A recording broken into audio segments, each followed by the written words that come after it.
welcome back to my channel. Thank you guys for those that have tuned in. Today's message is going to be a little different. Today I experienced a phone call that many people don't want to hear, but I lost my grandmother today. She's kindred spirit to me, and we had so much similarities. Growing up, I would hear from my family members on my dad's side, my dad's mother, but I would hear how we resembled so much of each other. And after I met her and grew to have a relationship with her, and I say as after meeting her, I didn't meet my dad's side of the family until I was 11. And of course, the apprehension of meeting new family members and will they accept me and all that kind of stuff. But Mimi, she accepted me with open arms because according to my family, not only do I look just like my dad, but I look just like her. And I never saw it until recent, getting older and different things like that, and seeing pictures that were taken at different points and periods in our life. But anyway, so yeah, a little somber today. Excuse me, sorry. A little somber today, but we're gonna get through it. I got some, pretty good stuff that I want to talk about today. So let's get right to it.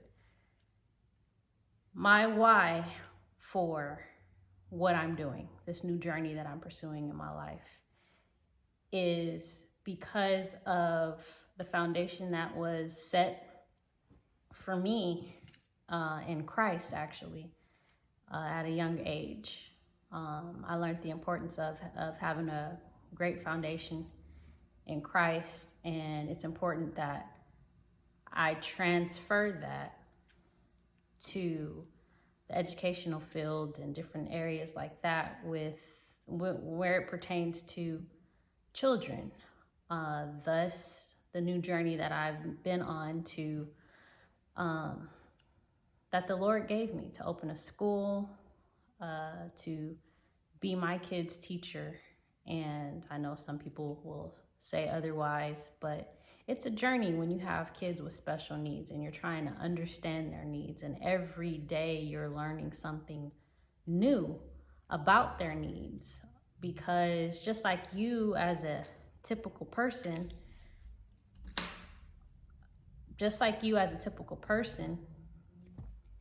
your needs and your wants and everything like that, your desires change seasonally, but theirs might change daily. And with my 4-year-old not being verbal, it's every day we're trying a trial and error day. I'm trying to understand what his needs really are. And for my 14-year-old, she's getting better understanding of language. She's very verbal, but now the correlation, things are coming together. So she's very articulate and very smart, and she thinks a lot, just like me. So, but point of the matter is the needs are different. 14-year-old, 4-year-old, very different needs. But the disability is the same. And how do you get the right resources for each disability that they have? It's a lot of research, a lot of nights being on Google, a lot of nights in tears, a lot of nights in prayer, just Lord, send me to the right person. And I'm so grateful that he answers those prayers right on time, in his timing and not my timing, with the right resources that are needed for my babies. So want to send a message to be hopeful, parents out there that aren't certain of where to go. It's nothing to Google. Google your specific questions. I've done that.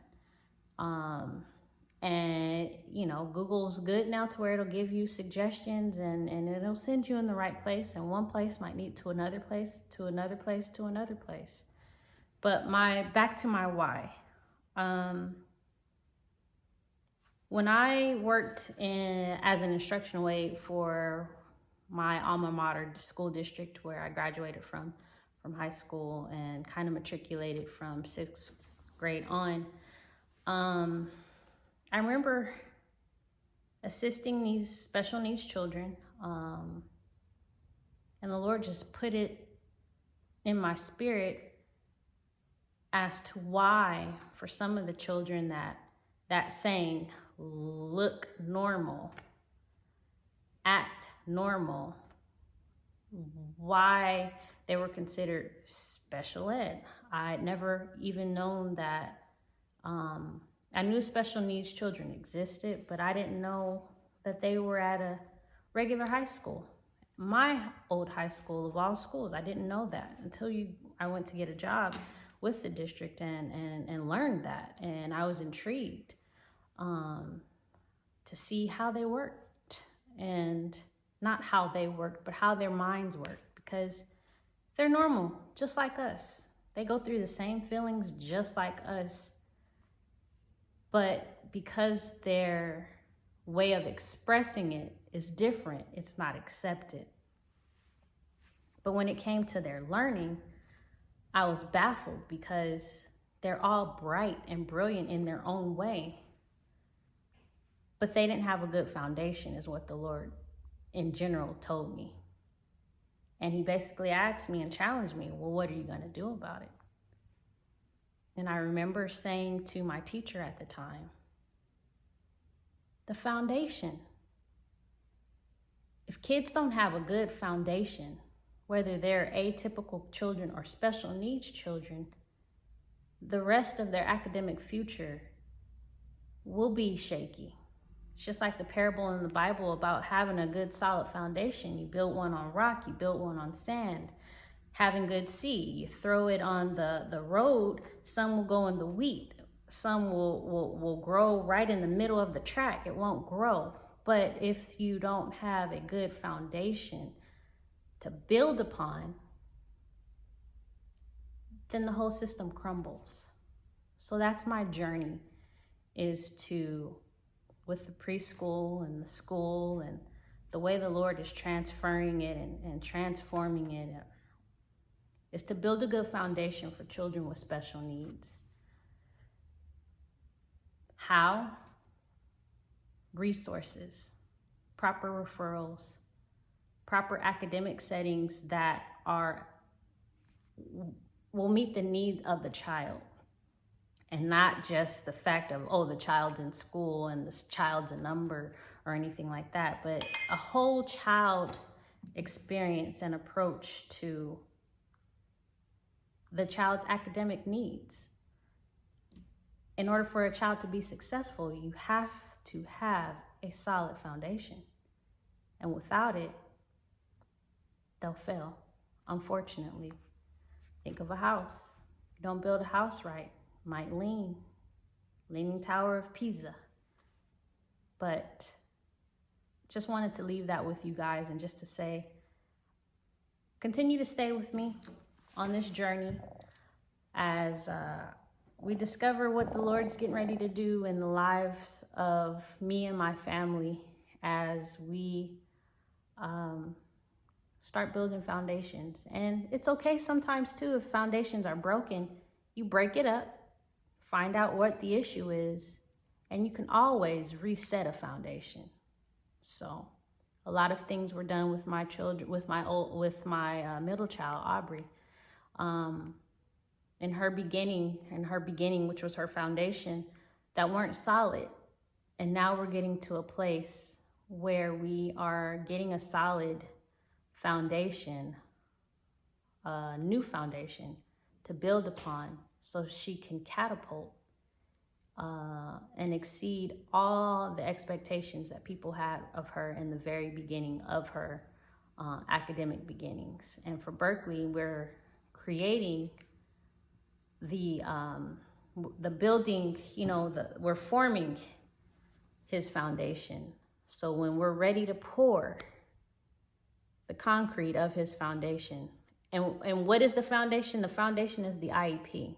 Without having a strong, solid, firm IEP, child will not thrive, unfortunately. So with Berkeley, my youngest, we are forming his first IEP because he's in preschool. I don't know if parents know, but your child can start preschool as early as 3 if they are special needs of any kind. Check with your state for that kind of information, or your local school district for that information. But we're forming his foundation. So when we're ready to pour and we have a solid one, and a solid foundation or a solid IEP means when he gets ready to transition from preschool to K through 12 school, we have good bones. We have good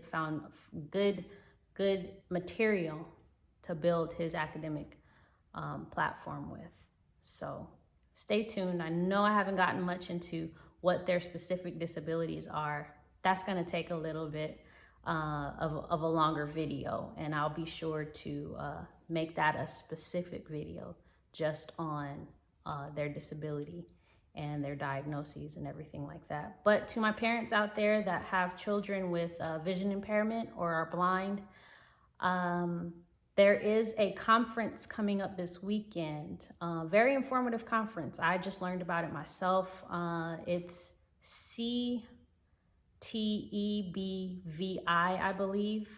I'm not really sure. I should have had my notes. I'm so sorry. But search for visually impaired conferences April 9th, and you should find something, and it's free. Certain sessions I think you do have to pay for, but knowledge that they'll be sharing is very beneficial. This is my first year attending, and mind you, my daughter has been visually impaired her whole life, but it's the foundation. I got a good teacher, part of her foundation, rebuilding her foundation, that has opened my eyes to a lot more information that I did not know was available for me and to me. So stay tuned. You guys be blessed. Have a blessed day, and make it a good new day, meaning learn something new today that you didn't know yesterday, because I know I did today. I'll be looking to share that with you tomorrow. See you next week. God bless.